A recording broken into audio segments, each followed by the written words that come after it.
সম্মানিত ভিউয়ার্স, আসসালামু আলাইকুম রহমতুল্লাহি ওবারাকাতুহু। আশা করি সবাই আল্লাহ তাআলার অশেষ রহমতে ভালো আছেন।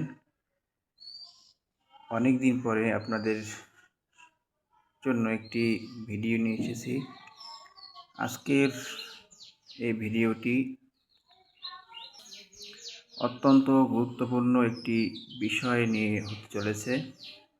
তো ভিডিওটি না টেনে সম্পূর্ণ দেখার অনুরোধ জানাচ্ছি, তাহলে আপনারা এর থেকে আশা করি ভালো কিছু মেসেজ পাবেন, ভালো কিছু জানতে পারবেন। সম্মানিত ভিউয়ার্স, আজকে আপনাদের সাথে আলোচনা করব যে 4টি কাজ করলে মহিলারা জান্নাতের যে কোনো দরজা দিয়া বিনা দ্বিধায় প্রবেশ করতে পারবে।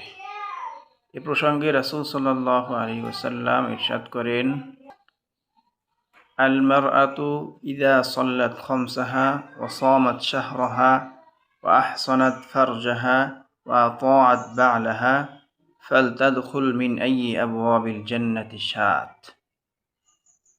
অর্থাৎ, যে স্ত্রী লোক 5 ওয়াক্ত নামাজ আদায় করিবেন, রমজান মাসে রোজা রাখিবে, নিজের লজ্জা স্থানের হেফাজত করিবে এবং স্বামীর আনুগত্য করিবে, সে জান্নাতের যে কোনো দরজা দিয়া বিনা দ্বিধায় সে প্রবেশ করিতে পারিবে।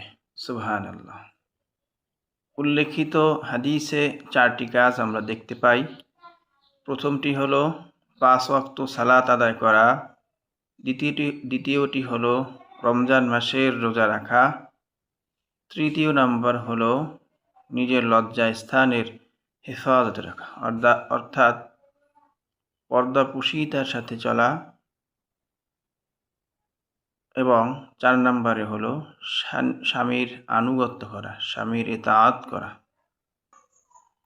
অর্থাৎ স্বামী যদি কোনো নিষিদ্ধ কাজ ব্যতীত অন্য যে কোনো বৈধ কাজের আদেশ করবেন, স্ত্রীকে অবশ্যই সেই আদেশগুলো যথাযথভাবে পালন করতে হবে।